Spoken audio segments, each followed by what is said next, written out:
Praise the Lord. सभी विश्वासी भाई बहनों को प्रभु यीशु मसीह में जय मसीह की। बाइबल शिक्षा चैनल पर आप सभी का स्वागत है। हमारे इस चैनल को देखने के लिए आप चैनल को सब्सक्राइब करें और बेल आइकन के ऑल बटन को ज़रूर दबाएं, तभी आपको हमारी आने वाली हर वीडियो का नोटिफिकेशन मिलता रहेगा।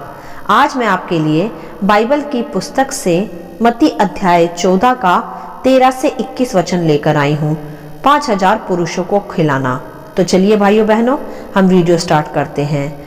मैं आपको बताना चाहूँगी कि इस अध्याय पर ऑलरेडी हमारे चैनल पर एक और वीडियो अपलोडेड है, पर पवित्र आत्मा की सहायता से आज परमेश्वर हमें इसी वचन के आधार पर कुछ नई बातों को सिखाएंगे, तो हमें उन्हें भी आज सीखना अनिवार्य है, क्योंकि परमेश्वर हर दिन हमसे नई रीति से, नए सिद्धांतों से बात करता है। तो चलिए आगे बढ़ते हैं। बाइबल दर्शाती है कि यह उस समय की बात है जब प्रभु यीशु नासरत नगर में थे, तथा तब प्रभु यीशु ने यूहन्ना बपतिस्मा दाता की मृत्यु की खबर को सुना। तब जब प्रभु ने यह सुना तो वह नाव पर चढ़कर वहां से किसी एकांत जगह को चले गए।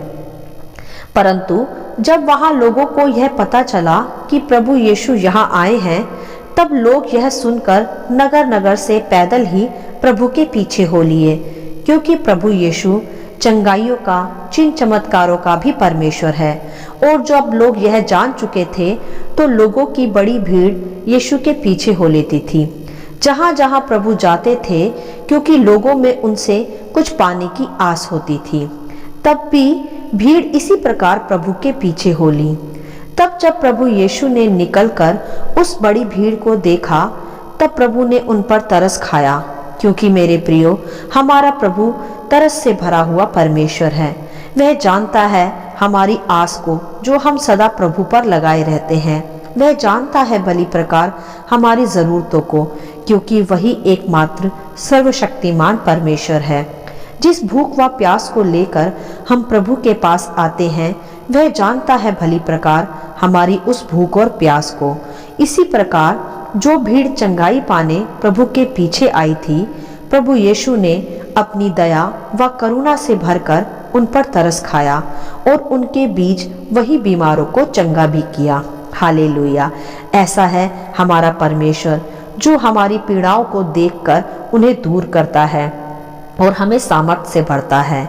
तो यदि आज आप भी किसी समस्या या बीमारी में हैं, तो प्रभु के पास आएं, उसे सच्चे मन से पुकारें, उस पर विश्वास करें और उसकी दया व तरस की करुणा से अपनी चंगाइयों को, अपने छुटकारों को प्राप्त करें।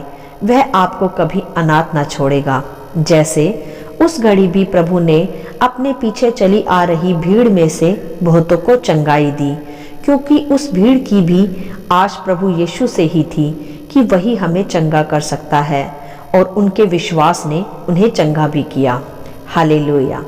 तब आगे हम देखते हैं कि जब इसी प्रकार सांझ हो गई, तब प्रभु के चेलों ने प्रभु के पास आकर प्रभु यीशु से कहा कि यह सुनसान जगह है और अब देर हो रही है। प्रभु, तू लोगों को अब विदा कर कि वह बस्तियों में जाकर अपने लिए भोजन मोल ले। इस प्रकार प्रभु के चेले, जो उस घड़ी वही प्रभु के साथ थे, एक बड़ी भीड़ को देखकर चिंतित हुए और कहने लगे कि शाम हो चली है और यह एकांत जगह है, तो प्रभु अब इस भीड़ को तू भेज दे कि वह अपनी बस्तियों में जाकर कुछ खाना खा ले, क्योंकि वे भीड़ सुबह से प्रभु के पीछे थी और उन्होंने शाम तक कुछ भोजन भी नहीं किया था। तो प्रभु के चेलों को उन्हें खिलाने की चिंता होने लगी। परंतु अब ध्यान दें यहाँ कि प्रभु यीशु ने अपने चेलों से वहाँ क्या कहा। प्रभु यीशु ने उनसे कहा कि उनका जाना आवश्यक नहीं, तुम ही इन्हें खाने को दो। यहाँ देखें जरा आप कि जब चेलों ने कहा कि यह एकांत जगह है, भीड़ को विदा कर दे कि वह भोजन का प्रबंध करे अपने लिए, उस पर प्रभु यीशु उनसे कहते हैं कि इसकी कोई आवश्यकता नहीं, तुम ही इन्हें खाने को दो। क्यों कहा प्रभु ने उन्हें कि तुम ही उन्हें कुछ खाने को दो? इसीलिए भाइयों बहनों कि उस घड़ी प्रभु यीशु खुद ही जीवन की रोटी चेलों के साथ थे, तो उन्हें भोजन की चिंता करने की कोई आवश्यकता नहीं थी, क्योंकि चेले जो सर्वदा प्रभु के साथ साथ रहते थे, उसकी सेवाकाई में, तो वे भली प्रकार जानते भी थे कि यीशु सामर्थी और सुपरनैचुरल को करने वाला प्रभु है। तो इसी आधार पर चेलों को सीखना व समझना था कि जो उनके साथ है वही स्वयं जीवन की रोटी है। वह इतनी बड़ी भीड़ को भी खिलाने के योग्य प्रभु है। यही बात अब चेलों को सीखनी आवश्यक थी।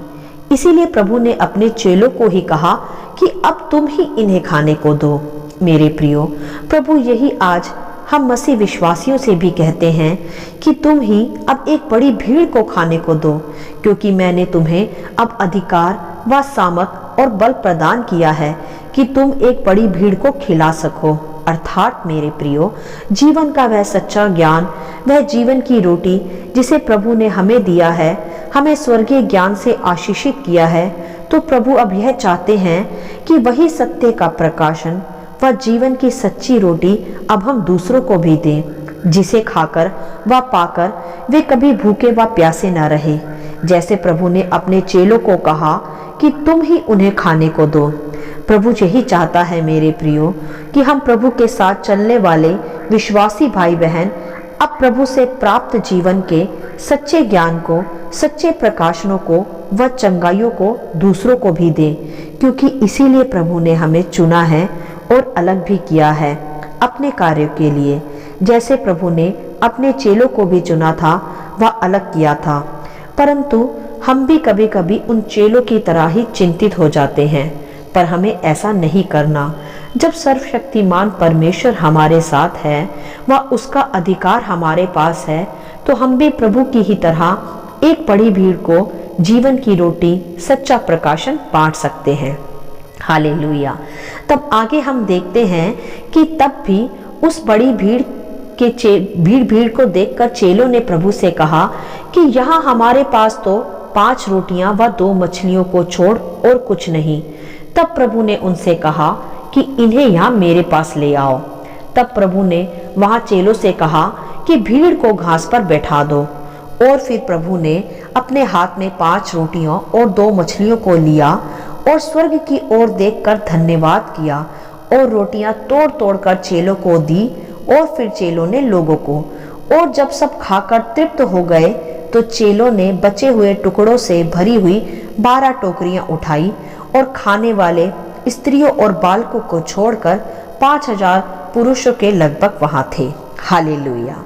अब यहाँ हम इस वचन से कुछ गहरी बातों को सीखेंगे व समझेंगे। कृपया ध्यान दें। जब चेलों ने प्रभु से कहा कि हमारे पास तो 5 रोटी व 2 मछलियां ही हैं, तब उनके कहने का तात्पर्य यह था कि इतने कम भोजन से कैसे हम इतनी बड़ी भीड़ को खिला सकते हैं, जिनमें अनुमान लगाया गया था कि 5000 पुरुष व उनसे अलग स्त्रियां व बच्चे भी थे। अर्थात यह तो स्पष्ट होता है कि 5000 से ज्यादा की भीड़ थी वहां। तो कैसे इतने कम को इतना ज्यादा कर सकते थे? लेकिन वह भूल गए थे उस घड़ी कि जो उनके साथ है वह सुपरनैचुरल को करने वाला परमेश्वर है। तभी प्रभु ने उनसे कहा कि उन 5 रोटियों और मछलियों को मेरे पास ले आओ। और फिर देखा आपने कि प्रभु ने उस कम भोजन को भी अपने हाथों में लेकर स्वर्ग की ओर देखकर धन्यवाद किया और फिर उन रोटियों को तोड़ा तथा समस्त भीड़ जो वहां बैठी थी उन्हें खिला दिया, इतना कि वे तृप्त हो गए। वहां लिखा है ऐसा ही कि वे जब खाकर तृप्त हो गए। ध्यान रखें, प्रभु यीशु ही में तृप्ति है। वही एकमात्र भरपूरी देने वाला परमेश्वर है, और ऐसी भरपूरी कि जब हम तृप्त हो जाएं तो भी बच जाए। अर्थात मांगने से बढ़कर देने वाला प्रभु। जब प्रभु ने भीड़ को खिला दिया तब भी 12 टोकरियां बच गईं, और आप देखें कि प्रभु के चेले भी 12 ही थे। अर्थात भीड़ को भी खिलाया व अपने चेलों को भी भरपूरी से खिलाया, जो सदा प्रभु के साथ थे। और प्रभु ने उनसे ही कहा था कि तुम ही इन्हें कुछ खाने को दो। प्रभु ने अपने चेलों पर भी उस सुपरनैचुरल आश्चर्य कर्म को प्रकट किया कि वे भी तृप्त हों और विश्वास में बढ़े, और इसी प्रकार सामर्थ को प्राप्त कर वे भी ऐसे ही आश्चर्य कर्म कर सके जैसे प्रभु ने भी किया। कैसे किया प्रभु ने यह आश्चर्य कर्म, यह अब हम समझेंगे। जब प्रभु ने अपने हाथों में रोटियां ली तो प्रभु ने सर्वप्रथम स्वर्ग की ओर देखकर धन्यवाद किया। मेरे प्रियो, यही आज इस वचन से हमें सीखना व समझना है। धन्यवाद और थोड़े में भी विश्वास योग्यता, यही हमें बहुतायत की आशीष की ओर फिर से ले चलता है। कभी कभी हमारे जीवनों में भी ऐसी परिस्थितियां आ जाती हैं जब हम किसी घटी कमी में या चिंता में या निराशा में या बीमारियों में घिरे होते हैं। तब प्रभु आज हमें यह सिखाते हैं कि हमें उस घड़ी उन कमियों पर फोकस नहीं करना, ना ही उन्हें देखकर चिंतित होना है। बस हमें हर घड़ी परमपिता परमेश्वर का धन्यवाद करना है। जब हम थोड़े में भी विश्वास योग्यता से भरकर धन्यवाद करते हैं, तब हम उसी विश्वास के आधार पर कमियों में भरपूरी को प्राप्त करते हैं, बीमारियों में शिफा को प्राप्त करते हैं, निराशाओं में आशाओं को प्राप्त करते हैं, क्योंकि हमारा प्रभु थोड़े में भी अधिक करने व कमी घटियों में भी भरपूरी देने वाला परमेश्वर है। हालेलुया। मेरे प्रियो, मत सोचें कि महामारियां व विपत्तियां आ गई, अब हम क्या करें। लॉकडाउन की सिचुएशंस फिर से खड़ी हो गई, अब हम क्या करें, हम क्या खाएंगे या क्या कमाएंगे। आज हमारा सर्वशक्तिमान प्रभु हमसे यही कहता है कि मत डर, मैं तेरा परमेश्वर तुझे दृढ़ करूंगा, मैं अपने धर्ममय दाहिने हाथ से सदा तुम्हें संभाले रहूंगा। बस हमें उसका धन्यवाद करने की व विश्वास योग्यता में बने रहने की आवश्यकता है। जब हम ऐसा करेंगे तो हम अपनी आंखों से वह सब होते हुए देखेंगे जो पहले कभी ना देखा हो और ना सुना हो। जैसा उस घड़ी भी 5 रोटी व 2 मछलियों से प्रभु ने 5000 से भी अधिक भीड़ को खिला दिया, जो कभी पहले ना देखा था और ना सुना था। ऐसा आश्चर्य कर्म वह आज भी करने के योग्य है, क्योंकि प्रभु परमेश्वर युगानुयुग एकमात्र है और वही एक समान परमेश्वर है, वह कभी बदलता नहीं। तो क्यों चिंता करनी पैंडेमिक की, लॉकडाउन की या कमी घटियों की या बीमारियों की। हमारा प्रभु थोड़े से भी अधिक करने के योग्य है। वह हमें अकाल की परिस्थितियों में भी खिलाता है, वही मरुभूमि में मेह बरसाने वाला भी परमेश्वर है। तो मेरे प्रियो, आइए इस सुपरनैचुरल वचन को अपने हृदय में अधिकाई से बसने दें व उसके धन्यवाद व विश्वास योग्यता को थामे व अपने जीवनों में भी ऐसे आश्चर्य कर्म को घटते हुए देखें। चिंता उसे दे, अपना बोझ उसे दे, निराशाएं उसे दे। वे तरस से भरा, करुणा से भरा व दया का सागर हमारे सभी बंधनों को तोड़कर हमारी घटियों में भी भरपूरी दे देगा। जैसे जब चेलों ने उसे रोटियां व मछलियां दी तो प्रभु ने उस कम को अधिक बना दिया, धन्यवाद के साथ, विश्वास के साथ, और सबको जो वहां बैठे थे खिलाकर तृप्त भी कर दिया, और बचा हुआ भी चेलों के लिए पर्याप्त रहा। यही है वह आश्चर्य कर्म मेरे प्रियो, जो उस घड़ी प्रभु ने 5000 से अधिक भीड़ को खिलाकर किया। वह आज भी सामर्थी प्रभु हमें भी यही सिखाता है कि थोड़े में विश्वास योग्य व धन्यवादी बने रहें। प्रभु आप ही तुम्हें बहुतायत के योग्य बना देगा। अपनी चिंता उसे दे, वही हमें छुड़ाएगा। अपना बोझ उसे दे दे। कमी घटियों में, पैंडेमिक में निराश ना हो, ना सोचे कि हम क्या खाएंगे, क्या कमाएंगे। परमेश्वर का वचन कहता है कि वह उन पक्षियों को खिलाता है जो ना बोते हैं ना काटते हैं, फिर तुम तो उसकी समानता व स्वरूप में बने हो, तो वह तुम्हें क्यों ना खिलाएगा। मेरे प्रियो, आज इस वचन को अपने हृदय में प्रथम स्थान दे व अपनी चिंता उसे दे और निराशाओं से बाहर आए, बीमारियों में शिफा को प्राप्त करे। जो परमेश्वर उस घड़ी 5000 से अधिक को खिला सकता था, वह आज भी सामर्थी व योग्य प्रभु है। वह आज भी हमारे जीवनों में आश्चर्य कर्म करने के योग्य है। हालेलुया। आशा करती हूँ इन वचनों का संक्षिप्त विवरण आप सभी को समझ में आया होगा। परमेश्वर आपको अपनी पवित्र आत्मा की भरपूरी से सदा भरता रहे।